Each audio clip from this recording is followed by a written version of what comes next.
माहेरच्या देवा हे वैकुंठीच्या नारायणा विष्णूशी जो भजला शिव दुरावला अदपात गेला म्हणी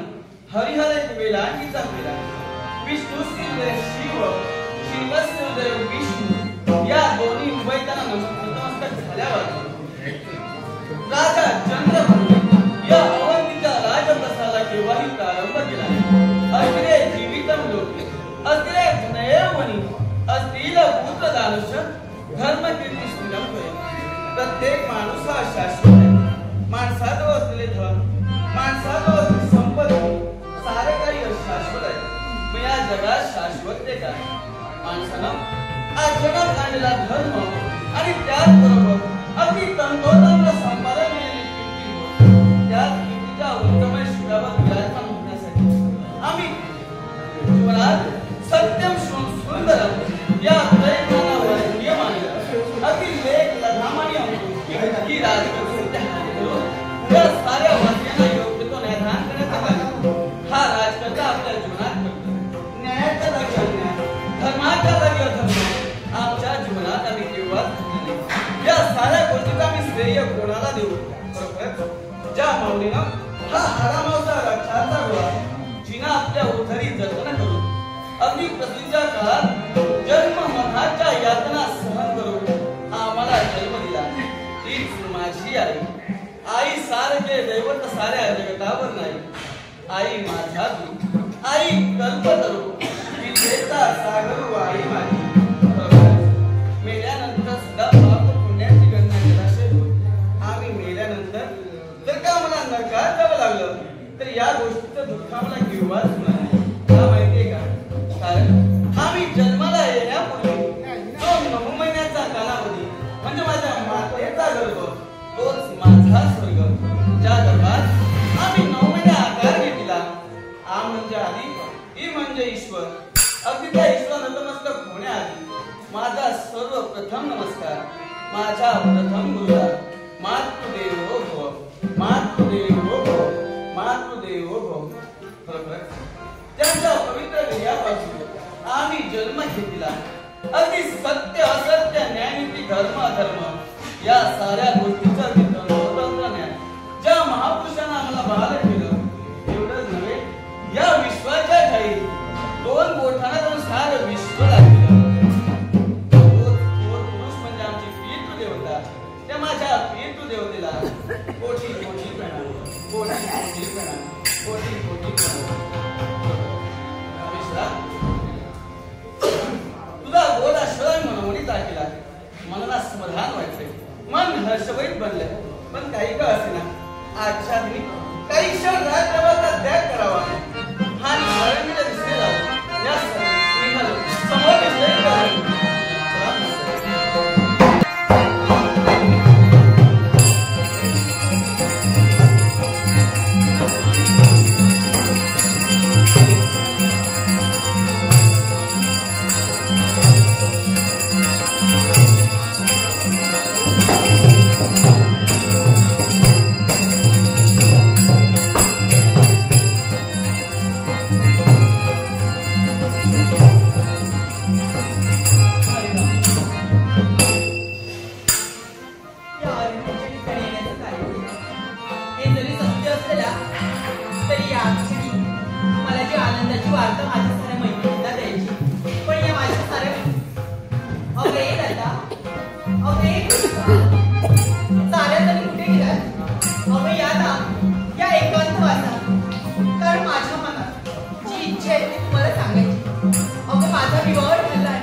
आल्यापासून एक जागी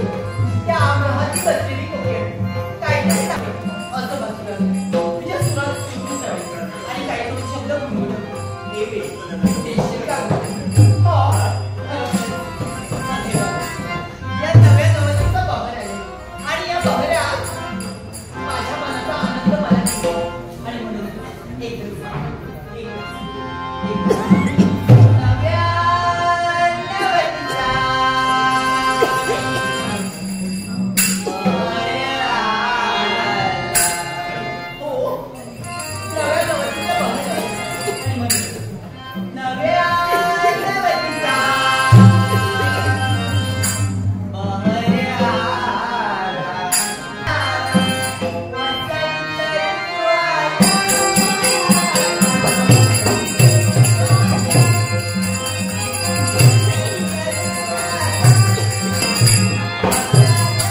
वेळ आली माझ्या काहीचं रक्षण केलं यासाठी तुमचे खूप आभार. हे पहा हा आवाज असले म्हणायचे कारण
रे